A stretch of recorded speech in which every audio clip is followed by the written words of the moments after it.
मर गई। पर हम ठहरे बेशरम, वो चिल्लाती रही, खून आता रहा और हम पेलते रहे।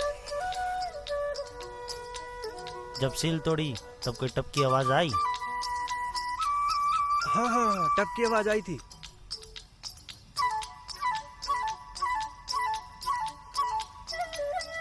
जब हमने सील तोड़ा तब तो ना कोई टप की आवाज थी, ना इतना खून बहा था। बाकी का खून का वहां से निकलवा के लेके आई थी। अबे ओ